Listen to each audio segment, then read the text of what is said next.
నమస్కారం friends. So న్యాయం మాట్లాడితే ఇది పెయిడ్ ఆర్టిస్టులని ఒక ఏమంటారు జెన్యున్ గా ప్రజల నుంచి ఏమంటారు ఉద్యమం వస్తే ఇది మార్వాడి గో బ్యాక్ అనేది. సో అంటే ప్రతిదాన్ని రాజకీయం చేస్తా అంటే ఈ బీజేపీ సానుభూతి పరులు ఎంత ఏమంటారు ఎంత సొక్కపు నీతి సొక్కపు మాటలు మాట్లాడుతున్నారు కొంతమంది ఎదవలు. ఎవరైనా ఎక్కడైనా ఉండొచ్చు, మరి ఉండొచ్చు అయితే తెలంగాణ ఉద్యమం ఎందుకు వచ్చిందిరా అయ్యా? ఇప్పుడు ఎవరైనా ఎక్కడైనా ఉండొచ్చు అంటే ఇప్పుడు ఫలానా తెలంగాణ వ్యక్తి అహ్మదాబాద్లో ఫలానా ఏది ఇప్పుడు మా బావ ఉన్నాడు, ఓకే, మా సొంత బావ, నాకు ఇద్దరు చెల్లెలు, నాకంటే చిన్నోళ్ళు. సో చిన్న చెల్లె హస్బెండ్ ఆయనకు అహ్మదాబాద్లో జాబ్ వచ్చింది. ఎక్కడ? National bank, oriental Punjab national bank. So అందులో జాబ్ వచ్చింది. పోయిండు అక్కడ అహ్మదాబాద్లో జాబ్ చేసుకున్నాడు. ఆయనకు వచ్చిన జీతము అక్కడ ఖర్చు పెట్టుకున్నాడు, ఆయన వస్తువులు కొనుక్కున్నాడు, అక్కడ లోకల్ వ్యాపారస్తులకు లాభమైంది. సో అట్లాంటి వాళ్ళతో ఎవరికి కూడా ఉంటుంది? ఫలానా గుజరాత్ ఆయన్నో, ఫలానా రాజస్థాన్ ఆయన్నో, ఇక్కడ ఆయనకి జాబ్ వచ్చింది ఐటీ కంపెనీలను, లేకపోతే ఈ ప్రభుత్వ రంగ సంస్థలను, లేకపోతే డిఆర్డిఓలను ఇక్రిసాట్లను ఇలానో జాబ్ వచ్చింది. ఆయన జాబ్ చేసుకుంటున్నాడు, ఆయన జీతం వస్తుంది, ఏదో రెస్టారెంట్ పోతున్నాడు, తింటున్నాడు, ఏది ఇక్కడ ఎకానమీకి యూజ్ అవుతుంది, జిఎస్టీ కడుతున్నాడు. సో అట్లాంటి వాళ్ళతోటి ఎవరికి సమస్య ఉంది? అట్లాంటి వాళ్ళని పొమ్మని మేము అంటలేమే. ఇక్కడ అర్థం చేసుకోవాలి దయచేసి. అంటే ఈ అలా నీతి వాక్యాలు వల్లే వేస్తున్న వాళ్ళు ఎవరు ఎక్కడైనా ఉండొచ్చు అంటే, ఇక్కడ ఎకానమీకి సహకరిస్తే ఇక్కడ వాళ్ళకి ఎవరైతే ఎవరి కట్టిన ట్యాక్స్ డబ్బుల మీద ఈ ప్రాంతము డెవలప్ అయిందో, ఈ నగరం అయిందో, ఇవాళ వాళ్ళు వచ్చి ఇక్కడ అనుకూలంగా ఉండడానికి కావాల్సిన రోడ్లు, వసతులు ఎవరి ట్యాక్సుల ద్వారా అది నిర్మితమైందో, వాళ్ళ అస్తిత్వాన్ని పోయే విధంగా నువ్వు ప్రవర్తిస్తే ఎందుకు ఉండనిస్తారా? ఎక్కడ చెప్పిండు? రాజ్యాంగంలో ఎక్కడ చెప్పిండు? ఎవరైనా ఎక్కడైనా ఉండొచ్చు భారతదేశం అని చెప్పిండు, కరెక్టే. కానీ అక్కడ ఉన్న వాళ్ళ యొక్క అస్తిత్వాన్ని లేకుండా చేస్తా అనేది లేకుండా చేస్తుంటే కూడా ఉండనిస్తా అని ఎవరన్నారు? అక్కడ శివసేన బీహార్ వాళ్ళు ఇట్లనే వచ్చి, యూపీ వాళ్ళు వచ్చి ఇక్కడ వాళ్ళకి బతుకుదెరువు లేకుండా చేస్తా అంటే ఊకున్నారా శివసేన వాళ్ళు? మనం ఊకున్నామా? సింగరేణి కాలరీస్ కొత్తగూడెంలో, ఏది మన ఖమ్మం, అక్కడ సింగరేణి కాలరీస్ లో అక్కడ తెలంగాణ వాళ్ళు ఉన్నటువంటి తెలంగాణ ఫుల్ టైం ఎంప్లాయీస్ ని తీసేసి ఆంధ్ర వాళ్ళు పార్ట్ టైం ఉన్న వాళ్ళని ఫుల్ టైం చేస్తే రాలే ఉద్యమాలు? 69 నుంచి ఉద్యమాలు రాలే? 300 మందిని చంపలే? ముల్కీ రూల్స్ ఎందుకు పెట్టినాం? ఆ ముల్కీ అంటే ఏంది? ఇక్కడ ఉన్న వాళ్ళు మూలవాసులని అర్థం. ఈ మూలవాసన కాదని నాన్ ముల్కీ చేస్తే దాన్ని కొట్లాడితే దానికి ఇక్కడ లోకల్లోనే భూములు కొనుక్కోవాలని చెప్పలే? అవునా కాదా?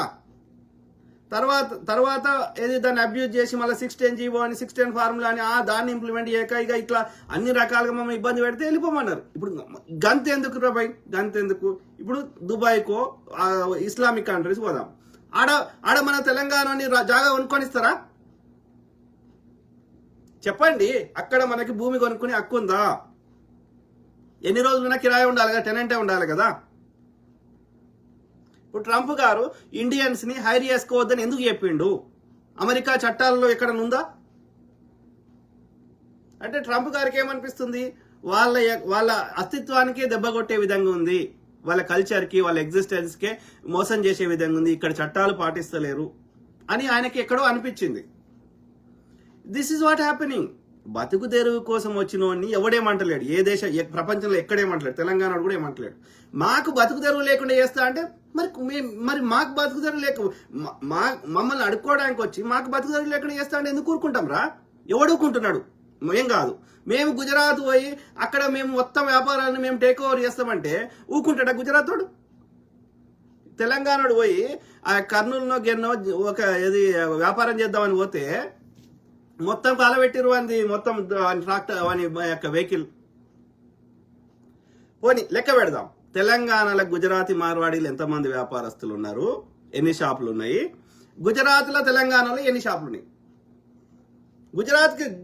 గుజరాత్ దూరం, ఓకే, వాడు దూరం ఉన్నవాడు ఇరుకో రాగలుగుతాడు. మన వాళ్ళు ఎంతమంది ఉన్నారు? ఓకే, గుజరాత్ వదిలేసాయి.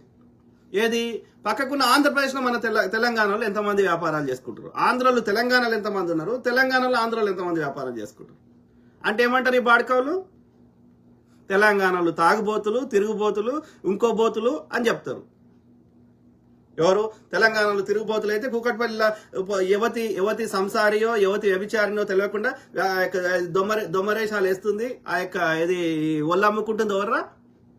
హైదరాబాద్ తెలంగాణ కల్చర్లో ఎవరు యాదగిరి గుట్ట కానో ఎక్కడన్నా ఇది వేములవాడ కానో ఏదైనా యొక్క ఫేమస్ గుళ్ళ ఉన్న దగ్గర ఎవరో వాళ్ళని ఆ మురికి కూపంలోకి దింపిన వాళ్ళు రెడ్ లైట్ ఏరియాలో అక్కడ వాళ్ళకి తెలియకుండా ఆ మురికి కూపంలో దిగిన అత్యంత కటిక పేదవాళ్ళు, వాళ్ళు చూస్తేనే గలీజ్ ఉంటుంది, అట్లా వాసన వచ్చేటోళ్ళు, వాళ్ళు ఎవరో చేసేటోళ్ళు, వీడికి ఏదో ఎక్కడ గతి లేక పోయేటోడు ఈడవడు పోయి 4 రోగాలు అంటించుకొని వచ్చేటోడు.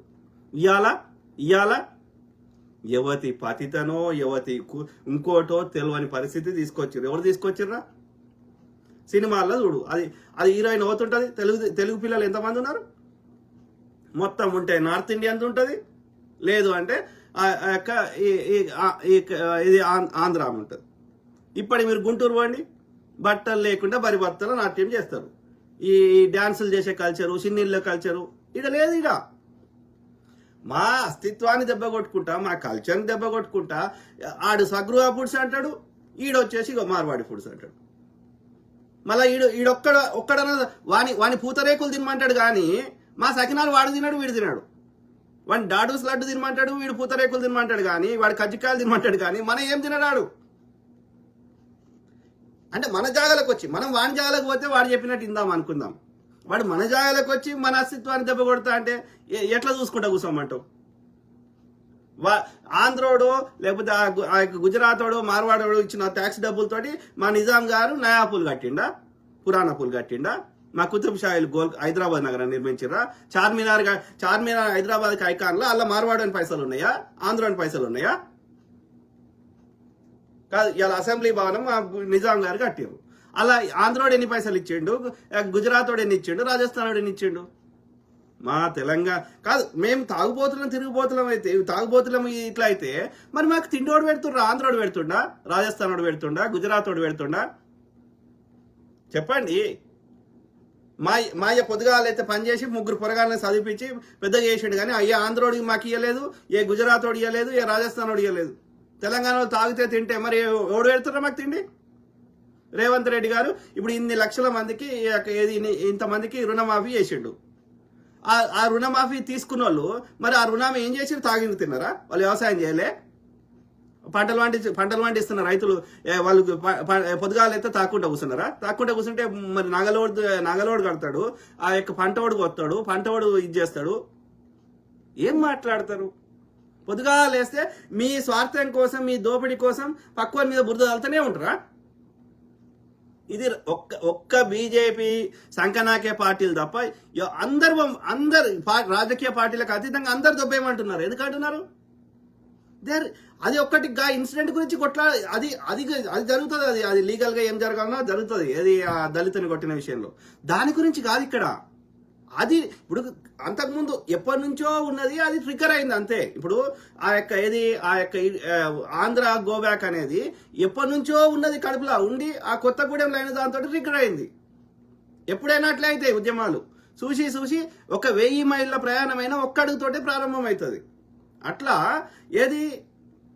ఇక్కడ ఆ ఇన్సిడెంట్ ట్రిగ్గర్ ఆల్రెడీ వాళ్ళ కడుపులో ఉన్నది ఎప్పటి నుంచో, కాకపోతే ఇది ట్రిగ్గర్ చేసింది అంతే.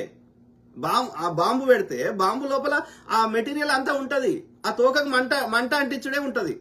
మంట ఒకటే కాదు, ఆ లోపల బాంబు తయారు చేసినప్పుడే అలా ఉన్నది, అలా మొత్తం మంట అంటించుడు అనేదే అది ట్రిగ్గర్ అయింది. ఇక్కడ కూడా అంతే. వాడు ఈడికొచ్చి ఇక్కడున్న ప్రజల్ని పట్టుకొని కమ్ జాతి వాళ్ళ అన్నాడు. కమ్ జాతి వాళ్ళ అన్నప్పుడు ఎవరిని నొప్పి కాలేదు? వీళ్ళకి చక్రధర్ గౌడ్కి నొప్పి కాలేదు, ఆ మాధవిలతకు నొప్పి కాలేదు, దాని పేరేందో అది మౌనికా శంకర్కి నొప్పి కాలేదు, బండి సంజయ్ గారికి నొప్పి కాలేదు. కమ్ జాతి వాళ్ళ అన్నప్పుడు మన హిందువుల మన తోటి హిందువుని కమ్ జాతి వాళ్ళ అంటే ఎట్లా రా, వాని నార్త్ ఇండియా కల్చర్ని వాని యొక్క ఈ వర్ణ వ్యవస్థ మన దగ్గర ఎట్లా పెడతారా అని ఎవడు అడగలే. వీడు బలహీనునికి సపోర్ట్ చేయాల్సింది బలిసినోనికి సపోర్ట్ చేస్తుంది బాడుకోవాలి. ఎందుకని? ఆ బలిసినోడు వాడు దోసుకున్న దానికి వీళ్ళు వాటాలు ఇస్తాడు. గది అంటే వీని స్వార్థం తప్ప అరే ఇది తప్పు రైటు, వాడు ఎట్లా కమ్ జాతి వాళ్ళు అవుతారా, అందరం అమ్మ కడుపులకి ఒకటే తీరు వచ్చినాం కదరా, అందరికి ఒకటే తీరు ఎండగొడతారా అనే ఇంగిత జ్ఞానం ఈ బాడుకోళ్ళకి ఎందుకు లేదు అంటే వీని స్వార్థం తప్ప ఏమి లేదని అర్థం.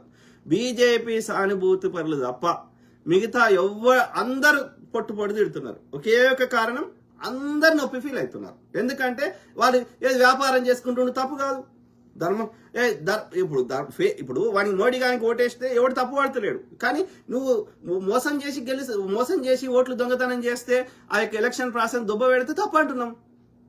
ధర్మయుద్ధం చేస్తే ఎవడు తప్పు అన్నారా? అవి వాడు రథం తీసినాక వాడిని కొట్లాడితే నువ్వు గెలుస్తావు వాడికి గెలుస్తావు అంటే ఎందుకు కొట్లాడుంటుంది? వాడిని శిఖండిని అడ్డం పెట్టి వాడిని ఎందుకు వనికి రాకుండా చేస్తా అంటే తప్పు కదా. అరే నేను రాజస్వాలో ఉన్నారా, నేను ఇవాళ రాలేనురా, నేను తర్వాత వస్తారా అంటే కూడా ఆమె బట్టలు ఇప్పేసి గుంజుకొస్తే తప్పు అంటున్నాం. రైట్? ఆమె బట్టల మీద ఆమె రజస్వాల లేనప్పుడు తీసుకొని వస్తే ఎవడు తప్పు అన్నారా? ధర్మయుద్ధం చేస్తే ఎవడు తప్పు అంటలేడు. వాడిని ఏళ్ళు కడి చేపిస్తే తప్పు అంటున్నాం. వాడు తపస్సు చేసుకుంటే వీడు తలకాయ నరికెత్తే తప్పు అంటున్నాం. ధర్మయుద్ధం చేస్తే ఎవడు అంటలేడు. నువ్వు ఏం చెప్పినావో ఏం చేసినావో ప్రజలకు చెప్పు. కాంగ్రెస్ వాడు వాడు చెప్తాడు, బీజేపీ వాడు ఆడు చెప్తాడు. ప్రజలు ఎవరికి ఓటేస్తారు అనేది వాళ్ళ ఇష్టం. అందరు ప్రజలు దొంగలు ఉన్నారు అనుకో, వాళ్ళందరూ కలిసి దొంగలందరూ ఇంకో పెద్ద దొంగ నాయకుడు ఎన్నుకుంటారు కదా. అప్పుడు మేమేం చేయగలుగుతాం? బాగా చేస్తాం. అరే నీకు నష్టమవుతుందిరా అని అర్థమయ్యేటట్టు చెప్పే ప్రయత్నం చేస్తాం. కానీ కానీ ఎన్నుకునే ప్రాసెస్ ని దొబ్బబెట్టకు. ధర్మయుద్ధం చేయరా. ఒకడు గెలుస్తాడు, ఒకడు ఓడతాడు. ఏమున్నది అలా? ఇవాళ ఓడినోడు రేపు మళ్ళీ గెలుస్తాడు, ఇవాళ గెలిచినోడు రేపు ఓడతాడు. అది ప్రజల ఇష్టం. కానీ యుద్ధం అయితే ధర్మం చేయాలి కదా. నువ్వు కత్తులు కటాలు పట్టుకొని వచ్చి వాని దగ్గర కత్తి లేకుండా ఏం లేకుండా చేస్తే వాడు ఎట్లా కొట్లాడతారు నీతోటి? దాని అంటారు యుద్ధం అని. సమవుజ్జీల మధ్య యుద్ధం చేస్తేనే యుద్ధం అంటారు. అందుకని యుద్ధం చేయాలంటే కూడా 100 రూల్స్ పెట్టేటోళ్ళు. పొద్దుగాల వేయాలి, చీకటైనాక చేయొద్దు, వాడి కత్తి మీద కింద పడితే వాళ్ళు కత్తి తీసుకునే దాకా అవకాశం ఇవ్వాలి, ఇట్లా 100 రూల్స్ ఉండే. దాన్నే అంటారు ఇప్పటికి కూడా. మీరు బాక్సింగ్ ఒలింపిక్స్ లో వెళ్ళనవో అది ధర్మయుద్ధం. వాడికి అన్ని విధాలు రెడీ ఉన్నప్పుడే చేపిస్తారు. అర్థమైందా? సో కామన్ సెన్స్ అనేది చచ్చిపోయింది. అయితే ఈ క్రమంలో ఏమంటున్నా, వాడు ధర్మయుద్ధం చేస్తే, వాడు ధర్మంగా వ్యాపారం చేస్తే ఎవడేమన్నారా? ఎవడేమంటున్నాడు? ఎవడేమంటలేడు. ఎక్కడైనా వాడు ధర్మంగా వ్యాపారం చేసి, వాడు ధర్మంగా ట్యాక్సీలు కట్టి, క్వాలిటీ మెయింటైన్ చేస్తే ఎవడైనా ఎక్కడైనా వ్యాపారం చేసుకుంటే ఎవరిని ఏమంటలేడు. ఎవరినైనా చేసుకోవడానికి మన భారత రాజ్యాంగం కానీ, అమెరికా రాజ్యాంగం కానీ, ఇంకో దేశం రాజ్యాంగం కానీ అలో చేస్తున్నది. కానీ వీడు యుద్ధం చేస్తలేడు కదా, ధర్మంగా వ్యాపారం చేస్తలేడు కదా. మార్వాడి అనే లుచ్చనా కొడుకు మోస్ట్లీ వాడు ఏం చేస్తున్నాడు? సెకండ్ క్వాలిటీ, మంచి క్వాలిటీ లేని ప్రోడక్ట్స్ తెచ్చి అమ్ముతున్నాడు. మంచి క్వాలిటీ అని చెప్పి. ఓకే, సో మంచి క్వాలిటీ కాకపోయినా సేమ్ బ్రాండ్ సేమ్ ఉంటుంది, అన్ని చూడడానికి సేమ్ ఉంటుంది, కానీ క్వాలిటీ ఉండదు. అది తొందరపాడైతే. కానీ అది చూడడానికి ఒకటే తీరుండే వరకు జనాలకు తెలియదు. అర్థమైందా? సో కొంతమంది చదువుకున్న వాళ్ళకి బాగా దాని గురించి బాగా పట్టి చూస్తే తెలుస్తుంది. లేకపోతే అది ఆ ఒరిజినల్ ప్రోడక్ట్ అన్నట్టే ఉంటుంది. ఉన్నప్పుడు నీకు ఆ డూప్లికేట్ ప్రోడక్ట్ తెచ్చి అమ్మితే నీకు తక్కువ రేటుకి రాదా? డూప్లికేట్ ప్రోడక్ట్ బ్రాండ్ ఉన్నది, ఆ క్వాలిటీ ఉన్నది, ఎక్కువ రేటుకి వస్తుంది. ఎక్కువ రేట్ వస్తే నీకు ఆ రేటుకి అమ్మలేము. నువ్వు డూప్లికేట్ తెచ్చి అమ్మితే ఆ రేటుకి మన లోకల్ వ్యాపారస్తులు డూప్లికేట్ అమ్మలేరు, వాళ్ళ లెక్క మోసం చేయలేరు. కాబట్టి వీడు డూప్లికేట్ అమ్మితే వానికి అంతరాత్మ ఒప్పుకోదు అట్లా డూప్లికేట్ వాళ్ళ లెక్క మోసం చేసాము. ఏముంది, నీకు ఎట్లా కావాలంటే తయారు చేస్తారు. చైనాలో ఇప్పుడు ఆ వెబ్సైట్లో అన్ని వెబ్సైట్లు వచ్చినాయి. ఓకే, నీకు చైనాలో హరేక్ మాల్ నువ్వు ఏ రేటుకి కావాలంటే, ఏ క్వాలిటీ కావాలంటే నువ్వు ఏ రేటు చెప్తే ఆ రేటు తయారు చేసి ఇస్తారు. ఆర్డర్ ఇస్తే ఆర్డర్ ఇచ్చినాక తయారు చేస్తారు, ముందే తయారు చేయరు. అట్లా తయారు చేసి తీసుకురావడం 2 నిమిషాల పని చైనా నుంచి. కానీ ఆ క్వాలిటీ ఉండవు. ఇప్పుడు శాంసంగ్ దగ్గర కొంటే, యాపిల్ దగ్గర కొంటే ఫోన్ ఎట్లుంటుందో అట్లాంటి ఫోను నువ్వు ఆ యొక్క చైనా అని తయారు చేస్తే ఆ క్వాలిటీ ఉండదు. కానీ నువ్వు సేమ్ అట్లనే తయారు చేసి ఆ ఫోన్ అని అమ్ముతున్నావు. జనాలకు తెలియదు. ఇక్కడ లోకల్ వ్యాపారి అట్లా నీ లెక్క మోసం చేయలేడు. మంచి ప్రోడక్ట్ ఆ రేటుకి అమ్మలేడు. ఏం చేస్తున్నావు? సంఖ్య నాకు ఇస్తున్నావు కదా. ఇలా బిఎస్ఎన్ఎల్ తక్కువ రేటుకి క్వాలిటీ ఉన్నది వచ్చింది.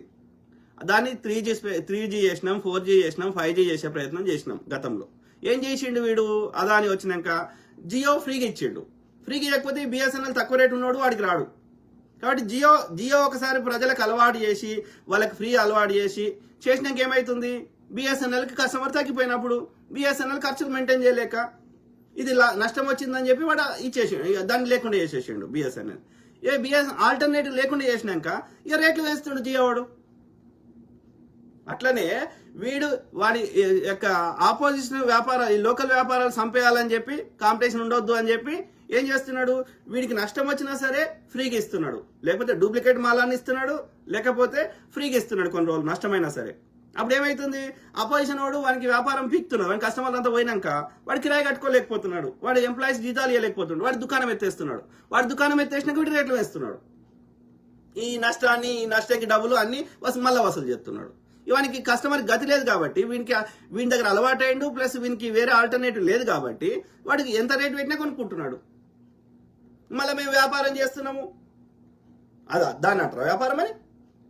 నువ్వు ఈ లోకల్ ఉన్న వ్యాపారానికి అదే క్వాలిటీగా అట్లనే ఇయ్యి, అదే రేట్కి similar with in the price range ఇవ్వు, ప్రజలు ఇష్టం ఏదన్నా కొనుక్కొని. అట్లా ఇస్తే మనకి లాభం రాదు కదా.